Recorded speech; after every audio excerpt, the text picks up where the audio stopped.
मुझे इससे पहले भी आईआईके के कई अन्य कार्यक्रमों में जाने का अवसर प्राप्त हुआ है। उसमें आगरा में भी पिछले दिनों इसी प्रकार का एक उद्यमी महासम्मेलन हुआ था। लखनऊ में भी इससे पहले और गोरखपुर आदि स्थानों पर भी इस प्रकार के कार्यक्रमों में मुझे जाने का अवसर प्राप्त हुआ। हम सब देख रहे हैं कि उत्तर प्रदेश में पहले माहौल नहीं था तो लोग भी सामने नहीं आते थे। सरकार के स्तर पर भी प्रोत्साहन नहीं था और न ही कोई संरक्षण था, तो लोग एक प्रकार से हतोत्साहित से थे। लेकिन पिछले 9-9.5 वर्ष के अंदर देश के अंदर प्रधानमंत्री मोदी जी के नेतृत्व में न केवल भारत के अंदर इंफ्रास्ट्रक्चर के लिए गरीब कल्याणकारी योजनाओं के साथ साथ देश की अर्थव्यवस्था को हम मजबूत कर सकें, इस दृष्टि से ध्यान देने का जो अभियान प्रारंभ हुआ, इसके लिए जो अनेक कार्यक्रम हुए, ईज ऑफ डूइंग बिजनेस के लिए रिफॉर्म किए गए, उसके परिणाम हम सबके सामने हैं। आज भारत की अर्थव्यवस्था दुनिया की एक सुदृढ़ अर्थव्यवस्था बनने की ओर अग्रसर है और जो प्रधानमंत्री मोदी जी ने लक्ष्य रखा है 2027 तक भारत दुनिया की 3 टॉप की अर्थव्यवस्थाओं में से एक होगा। यह हर भारतीय को प्रफुल्लित करने वाला अवसर होगा। स्वाभाविक रूप से इसमें इंडस्ट्रीज की अपनी भूमिका है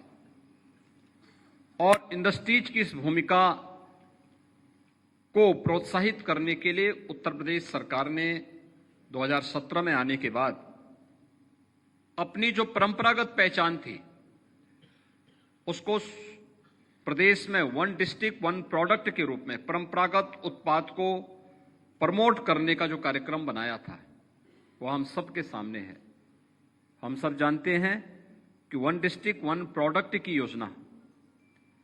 आज यह उत्तर प्रदेश के अंदर ही नहीं बल्कि देश और दुनिया के लिए एक अभिनव योजना बनी है। हमने नाम 1 डिस्ट्रिक्ट 1 प्रोडक्ट दिया है, लेकिन ये एमएसएमई को प्रमोशन की ही एक योजना शासन की है और आदरणीय प्रधानमंत्री जी ने इसी के लिए कोरोना कालखंड में कहा था वोकल फॉर लोकल। यही आत्मनिर्भर भारत की सबसे बड़ी ताकत है और विकसित भारत बनाने के प्रधानमंत्री मोदी जी के लक्ष्य की जो आधारशिला है वह आत्मनिर्भर भारत का है। आत्मनिर्भर भारत से एक विकसित भारत, और विकसित भारत की जो संकल्पना है उसकी आधारशिला कोई है तो वह हमारी परंपरागत उत्पाद जिसे हम एमएसएमई कहते हैं, उत्तर प्रदेश ने उसका सरलीकरण करते 1 डिस्ट्रिक्ट 1 प्रोडक्ट के रूप में उसको आगे बढ़ाने का कार्य किया है। इसके लिए सरकार ने अनेक प्रकार के प्रयास किए हैं। हम लोग देखते थे हमारे पास प्रोडक्ट है और मैं आप सभी उद्यमियों से इस बारे में भी कहूंगा, हमारा कंपटीशन किससे है, इसके लिए प्रोडक्ट की क्वालिटी को बताना, दिखाना। देखिए, अगर आपके प्रोडक्ट के प्रति लोगों का विश्वास जागृत होगा तो लोग स्वयं उसकी तरफ आकर्षित होंगे, लोग आएंगे। उस क्वालिटी को देना, उसके साथ उसको मार्केट से जोड़ने का प्रयास करना, मार्केट के कंपटीशन के अनुकूल हम अपना प्रोडक्ट भी दे सकें, लेकिन साथ साथ जो दिखता है वही बिकता भी है। यानी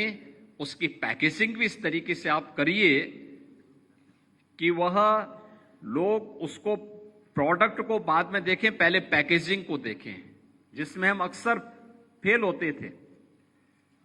उत्तर प्रदेश में हम लोगों ने इस दिशा में प्रयास प्रारंभ किया है। भारत सरकार के साथ सहयोग करके उत्तर प्रदेश पैकेजिंग इंस्टीट्यूट की एक यहां पे स्थापना को करके कार्यक्रम को तेजी के साथ आगे बढ़ाया गया है। प्रदेश के अंदर और भी जो इस फील्ड में हम लोग नया कर सकते हैं, इसके लिए एक नए प्रयास प्रारंभ हुए हैं और उस दिशा में हम लोग विश्वास करते हैं कि राज्य सरकार मिलकर के, केंद्र और राज्य सरकारें मिलकर के उद्यमियों की सुविधा को और ध्यान में रख करके इसको और भी अनुकूल बनाने का प्रयास करेगी। टेक्नोलॉजी का उपयोग करते हुए इंस्पेक्टर राज से मुक्ति के जो कार्यक्रम चले हैं, निवेश मित्र पोर्टल, निवेश सारथी पोर्टल, ऑनलाइन इंसेंटिव प्लेटफॉर्म, ये सभी उद्यमियों को प्रदेश के अंदर निवेश की संभावनाओं को विकसित करने के साथ साथ उनकी सुविधा के सरलीकरण के कार्यक्रम को भी तेजी से आगे बढ़ाने का एक अभियान है। हम सब जानते हैं ईज ऑफ डूइंग बिजनेस में उत्तर प्रदेश की रैंकिंग बहुत खराब थी, लगभग 14वें स्थान पर थी आज से 6 वर्ष पहले। लेकिन सरकार ने उस समय कदम उठाए, व्यापक रिफॉर्म किए, ऑनलाइन सुविधाओं को विकसित किया। आज निवेश मित्र पोर्टल देश का, उत्तर प्रदेश का निवेश मित्र पोर्टल देश का सबसे बड़ा ऑनलाइन प्लेटफॉर्म है, जो डिजिटल प्लेटफॉर्म के माध्यम से लगभग 400 से अधिक क्लियरेंस एक प्लेटफॉर्म पर उपलब्ध कराने की सुविधा उपलब्ध करवा रहा है। निवेश सारथी पोर्टल के माध्यम से आज के दिन पर हम लोग एमओयू की पूरी कार्रवाई के क्रियान्वयन के लिए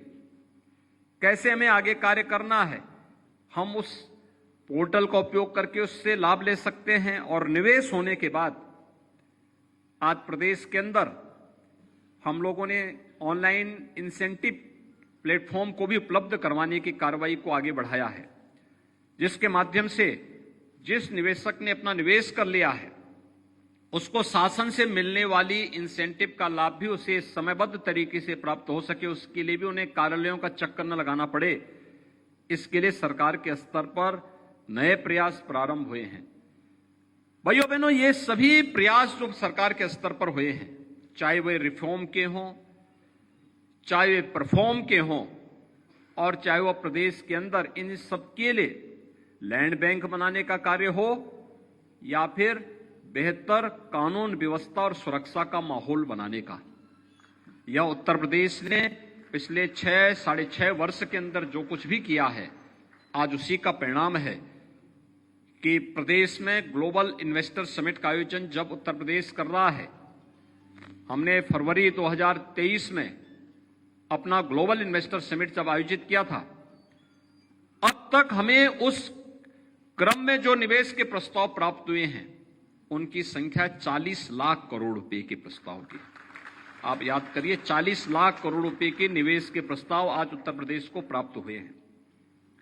आज जब हम उत्तर प्रदेश के किसी एक आयोजन को आगे बढ़ाते हैं, आपने देखा होगा अभी सितंबर माह में ग्रेटर नोएडा में इंटरनेशनल ट्रेड शो का आयोजन किया गया था। आप में से बहुत सारे उद्यमी वहां उस कार्यक्रम के साथ सहभागी बने थे और उस इंटरनेशनल ट्रेड शो में आपने देखा होगा 70,000 तो उस पूरे कार्यक्रम में केवल बायर्स आए थे और टोटल आने वालों की संख्या 4 लाख थी, जिन लोगों ने 3 दिन के अंदर यानी 4 दिन के अंदर इस पूरे कार्यक्रम में सहभागी बनकर के सफलता की एक नई ऊंचाइयों को आगे बढ़ाया था। ग्रेटर नोएडा का एक्सपो सेंटर, उसके जो 14 सभागार हैं, पहली बार उसमें इतनी एग्जीबिशन लगी हुई थी, इतने एग्जीबिटर आए थे, जिसमें लगभग 450-500 की संख्या में विदेशी भी थे, फॉरेन बायर्स भी थे और फॉरेन एग्जीबिटर, वहां फॉरेन बायर्स भी उस कार्यक्रम के साथ सहभागी बने थे। उत्तर प्रदेश के पोटेंशियल को देख करके सब आश्चर्यचकित थे। क्या ये कुछ उत्तर प्रदेश में हो रहा है? क्या ये सब चीजें उत्तर प्रदेश में हैं? उनको आश्चर्य होता था इन सभी चीजों को ध्यान रखकर देख करके। लेकिन ये नया उत्तर प्रदेश है, नए भारत का नया उत्तर प्रदेश, इंफ्रास्ट्रक्चर से लेकर के प्रदेश में बेहतर कानून व्यवस्था को लेकर के, ईज ऑफ डूइंग बिजनेस से लेकर के, चाहे वह प्रदेश के अंदर दी जाने वाली किसी भी अन्य प्रकार की सुविधा और सुरक्षा के बेहतर माहौल को आगे बढ़ाने के लिए प्रदेश सरकार ने दिशा में बेहतर प्रयास किए हैं और मैं आज के इस अवसर पर आप सबसे ये अपील करूंगा, हमें भी उसके लिए अपने आप को तैयार करना पड़ेगा। याद रखना, आज का समय कंपटीशन का, एक स्वस्थ प्रतिस्पर्धा को आगे बढ़ाने का है। इस स्वस्थ प्रतिस्पर्धा में अगर आप अपने आप को तैयार करेंगे, कोई कारण नहीं कि आप मार्केट में टिके रह पाएंगे, कोई कारण नहीं इसमें, क्योंकि पूरी दुनिया विश्वसनीयता की दिशा आज भारत की तरफ देख रही है और भारत में उत्तर प्रदेश की तरफ देख रही है। तो स्वाभाविक रूप से यह समय आपका है। उत्तर प्रदेश सरकार ने इस समय अनेक प्रयास प्रारंभ किए हैं, व्यापक रिफॉर्म किए हैं। आपने देखा होगा 46 वर्ष लगे हैं नोएडा, ग्रेटर नोएडा को विकसित करने में। तब हमारे पास 33,000 एकड़ लैंड वहां उपलब्ध हो पाई और आज वो स्वरूप वहां का दिखता है। आज आप एनसीआर में चले जाइए, कहीं भी, दिल्ली हो या एनसीआर का कोई भी अन्य पार्ट, आपको उसमें नोएडा, ग्रेटर नोएडा और यमुना अथॉरिटी उन सबसे अलग और एक नयापन दिखता होगा उसमें। अन्य की तुलना में आप देखेंगे तो अन्य जगहों से लोग छोड़ छोड़ करके आज वहां आ रहे हैं। वर्तमान में हम लोगों ने झांसी बुंदेलखंड क्षेत्र में भी एक नए औद्योगिक संस्थान के निर्माण की कार्रवाई को आगे बढ़ाया है और नोएडा, ग्रेटर नोएडा को बसने में लगे 46 साल और कुल 33,000 एकड़ लैंड वहां के लिए उपलब्ध हो पाई थी। झांसी बुंदेलखंड के लिए हमारे पास पहले ही चरण में 38,000 एकड़ लैंड उपलब्ध है, जिस पर हम लोगों ने अपनी कार्रवाई को आगे बढ़ा दिया है। 46 वर्ष लगे हैं वहां पे एयरपोर्ट बनाने के लिए। जब हमारी सरकार आई तो हम वहां पे इंटरनेशनल एयरपोर्ट जेवर में बना रहे हैं, जो अगले वर्ष फरवरी तक हमारा प्रयास है कि वहां पे पहली रनवे को हम प्रारंभ कर दें। झांसी बुंदेलखंड औद्योगिक क्षेत्र जो बनेगा, इसमें पहले चरण में ही 4 लेन की कनेक्टिविटी के साथ हम एयरपोर्ट भी देने जा रहे हैं। वहां पे हमारा डिफेंस मैन्युफैक्चरिंग कॉरिडोर भी स्थापित हो रहा है। वहां पे तमाम अन्य प्रकार की, यानी भारत डायनेमिक्स ने पहले से वहां पे अपना निवेश प्रारंभ कर दिया है और भी अन्य निवेश की संभावनाएं तेजी के साथ वहां आगे बढ़ी हैं। और मैं आपका आह्वान करूंगा कि प्रदेश के अंदर तो हर जिले में इस प्रकार की संभावनाएं हैं कि जहां पे आज के दिन पे लैंड बैंक की समस्या भी नहीं है और वहां पे सुरक्षा की भी कोई समस्या नहीं है। यूपी के अंदर आज के दिन पर आप किसी भी सेक्टर में निवेश की इन संभावनाओं को तलाश करके न केवल अपनी पूंजी को बल्कि स्वयं की सुरक्षा को भी आगे बढ़ाने में आपको काफी मदद उत्तर प्रदेश के अंदर मिल सकती है। आज के इस अवसर पर मैं आप सबसे इसी बात को कहना चाहूंगा, सरकार टेक्नोलॉजी का भी उपयोग करना चाहती है, आपकी हर समस्या का समाधान भी करना चाहती है और सरकार का हर प्रकार का, जैसे पिछले 6.5 वर्ष के अंदर आपका रहा होगा कि 6.5 वर्ष के अंदर आपने देखा होगा किसी भी स्तर पर बिना किसी बैरियर के हम इस पूरी व्यवस्था को लेकर के चले हैं। आगे भी सरकार के स्तर पर इस प्रकार के सहयोग की मैं आपके प्रति आपको मैं आश्वस्त कर सकता हूं कि सरकार का यही सकारात्मक सहयोग इंडस्ट्री को, उद्यमियों को और यहां के सभी बिजनेसमैन को प्राप्त होगा। लेकिन साथ साथ मैं आपसे भी इस बारे में अपील करूंगा, हम भी अपने स्तर पर प्रयास करें कि सरकार के साथ मिलकर के एक सकारात्मक माहौल बनाने में जो आपने योगदान दिया है, आज हमें IIA, CIA या इस प्रकार के जितने भी जो संगठन है, औद्योगिक संगठन है, इनके द्वारा जो भी हम लोगों के साथ मिलकर के अलग अलग तरीके से सरकार के कार्यक्रमों को आगे बढ़ाने में मदद दी जाती है। और हम भी चाहते हैं कि सरकार के साथ मिलकर के इन कार्यक्रमों आगे बढ़ाना, कहीं कोई समस्या है तो उसके समाधान का एक मैकेनिज्म तैयार होना, कहीं पे आपको लगता है कि ये बैरियर बन रहा है, उस बैरियर को हटाने का काम सरकार का है। लेकिन सरकार प्रदेश की इकोनॉमी को तेज करने के लिए और इंडस्ट्री को वहां पे लोकल स्तर पर रोजगार की संभावनाओं के साथ जोड़ने के लिए भी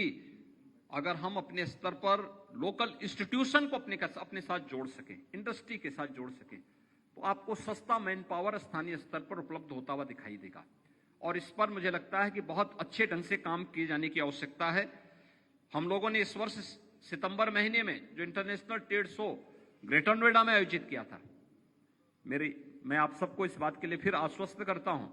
2024 में भी हम लोग सितंबर माह में ही इस प्रकार के इंटरनेशनल ट्रेड शो के लिए अभी से तैयारी कर रहे हैं। मुझे अभी तत्काल गोरखपुर जाना, आज गोरखपुर में भी एक ट्रेड शो है, वहां पर भी लगभग मेरा अनुमान है कि काफी बड़ी संख्या में, जो मुझे अभी तक बताया गया है कि काफी बड़ी संख्या में एग्जीबिटर पहुंचे हुए हैं। उनके द्वारा वहां पर एक आज गोरखपुर में गीडा की गोरखपुर औद्योगिक विकास प्राधिकरण जो है उसका आज स्थापना दिवस है। उसके स्थापना दिवस के अवसर पर आज वहां पे भी एक बहुत बड़ा एग्जीबिशन वहां लगी हुई है। उस एग्जीबिशन में काफी एग्जीबिटर वहां पहुंचे हुए हैं और वहां पे भी काफी बड़ी संख्या में उद्यमी आज एकत्र हुए हैं। उस कार्यक्रम के लिए जाने के कारण मैं आपके यहां, मैंने इसीलिए अपने एमएसएमई मिनिस्टर को पहले यहां भेज दिया था कि इस कार्यक्रम, हमारी विधानसभा भी चल रही है और ये भी हमारा सप्लीमेंट्री डिमांड्स इसी शीतकालीन सत्र में आने के नाते विधानसभा की भी अपनी व्यस्तता है। तो इस अवसर पर मैं आप सबको इस बारे में कहूंगा कि सितंबर 2024 में फिर इंटरनेशनल ट्रेड शो के लिए अभी से आप लोग अपनी तैयारी करिए। जैसे इस बार आपने देखा होगा कि इंटरनेशनल बायर्स भी बड़ी संख्या में आए थे, ऐसे ही हमारा प्रयास होगा कि अगले वर्ष भी काफी बड़ी पैमाने पे देश और दुनिया के बायर्स इस अवसर पर उपस्थित हों। इन कार्यक्रमों के साथ एक सफलतम आयोजनों के साथ जुड़ें और फिर केवल नोएडा ही नहीं, प्रदेश की राजधानी लखनऊ है, आगरा है, वाराणसी है, प्रयागराज है या फिर बुंदेलखंड के क्षेत्र हैं, अन्य क्षेत्रों में भी इस प्रकार के ट्रेड शो हों जिससे लोगों को आगे बढ़ने का अवसर प्राप्त हो। प्रदेश में हम लोगों ने बहुत सारे कार्यक्रमों को आगे बढ़ाया है। खासतौर पर हम लोगों का पहले से इस पर फोकस भी है और प्रधानमंत्री जी ने दीपावली के पहले भी इस बारे में आह्वान किया था कि लोकल प्रोडक्ट को खरीदने के लिए लोगों को प्रोत्साहित करना। और हम लोगों ने पहले से भी यहां से शासनादेश जारी किया है। आज यहां पे मुख्य सचिव भी हैं, मैं मुख्य सचिव महोदय से भी इस बारे में कहूंगा। हमारा प्रयास होना चाहिए कि शासकीय क्रय की जितनी भी योजनाएं हैं उसमें हमारा प्रयास होना चाहिए कि स्थानीय प्रोडक्ट को हम प्राथमिकता दें और कम से कम 25% की लिमिट को तो हम प्रभावी ढंग से उसको लागू करने की कार्रवाई को तेजी के साथ आगे बढ़ाएं। वैसे भी हमारा प्रयास होना चाहिए, अगर लोकल इंडस्ट्रीज को हम प्रोत्साहित नहीं करेंगे, बस शर्त यह है कि क्वालिटी वे दें, क्वालिटी में कॉम्प्रोमाइज नहीं होना चाहिए, लेकिन हमें उसको प्रमोट करना चाहिए। और स्थानीय स्तर पर अगर हम उन्हें अन्य सुविधाएं दे रहे हैं तो हमारा प्रयास होना चाहिए कि लोकल स्तर पर रोजगार के लिए भी हम उन्हें प्रोत्साहित करने के लिए कहें कि लोकल इंस्टीट्यूशन को वे जोड़ सकें, अच्छा मैन पावर मिलेगा। और अब तो सरकार ने बहुत सारी स्कीम, यानी पीएम इंटर्नशिप की स्कीम भी आई है और सीएम इंटर्नशिप की स्कीम भी आई है, जिसमें अगर इंडस्ट्री इंस्टीट्यूशन से जुड़े हुए उन छात्रों को अपने साथ जोड़ती है, आपको हैंड्स मिलेंगे काम करने के लिए, लेकिन साथ साथ मानदेय देने में केंद्र और राज्य सरकार भी आपको आधी मदद कर देगा। तो आपके पास तो आपके पास एक वर्ष के लिए कुछ लोग मिलेंगे कार्य करने के लिए। आपने उसके बाद उसको मानदेय देने के बाद 1 वर्ष के बाद आप उसको सर्टिफिकेट देकर के जाएंगे, उसके पास एक एक्सपीरियंस होगा आपके यहां कार्य करने का। लेकिन साथ साथ आपके मानदेय के आधे लोड को सरकार स्वयं ले रही है। हमें इन सभी योजनाओं का लाभ भी लेना है। एनसीआर से जुड़े हुए जो मामले हैं कि एनसीआर में जो एनजीटी के कारण या commission for air quality management CAQM के द्वारा जो वहां पे तमाम जेनसेट को बंद करने के आदेश दिए गए हैं, मेरी आपसे अपील है, सरकार ने वर्तमान में बहुत सारी चीजों को आगे बढ़ाया है, खासतौर पर ई-बिलिंग को भी, और इसमें हमने सोलर पॉलिसी के अंदर, रूफटॉप सोलर पॉलिसी के अंतर्गत हम लोगों ने वहां पर जो व्यवस्थाएं दी हैं उस व्यवस्था का भी लाभ अगर आप ले सकेंगे तो मुझे लगता है कि आपको वहां पर जितनी आपकी बिजली की खपत इंडस्ट्री के लिए होगी उसमें भी आपको मदद मिलेगी और साथ साथ पॉल्यूशन की समस्या का समाधान निकालने की दिशा में मैं एमएसएमई विभाग से कहूंगा कि एक बार पावर कारपोरेशन के साथ मिलकर के वहां पर जो हमारी पॉलिसी चल रही है उस पॉलिसी को कुछ हम लागू कर चुके हैं। होम बायर्स के लिए हम लोगों ने लागू कर दिया है, इंस्टीट्यूशन के लिए लागू कर दिया है, इंडस्ट्री के लिए भी हम लोगों ने उस दिशा में प्रयास प्रारंभ किया है कि कॉमर्शियल और इंडस्ट्री के लिए भी इस दिशा में आगे प्रयास करें। तो इस पर भी वे कुछ नए प्रयास को आगे बढ़ाने का कार्य कर रहे हैं, तो इस पर भी हमारा प्रयास होना चाहिए कि इसको हम तेजी के साथ आगे बढ़ा लें। ये कुछ चीजें थी जिन पर आप लोगों की ओर से आप लोगों को मुझे सरकार की तरफ से अपनी बात को यहां पे रखना था। मुझे पूरा विश्वास है कि यह उद्यमी सम्मेलन अपने लक्ष्यों को प्राप्त करेगा और प्रदेश के अंदर एक बेहतर औद्योगिक वातावरण बनाने में, खासतौर पर एमएसएमई सेक्टर को और बूस्टअप करने में यह मदद करेगा। इस दिशा में उत्तर प्रदेश ने पिछले 7 वर्ष में बहुत प्रगति की है और जो आगे की संभावनाएं हैं उन संभावनाओं को आगे बढ़ाने में यह हमें मदद कर पाएगा।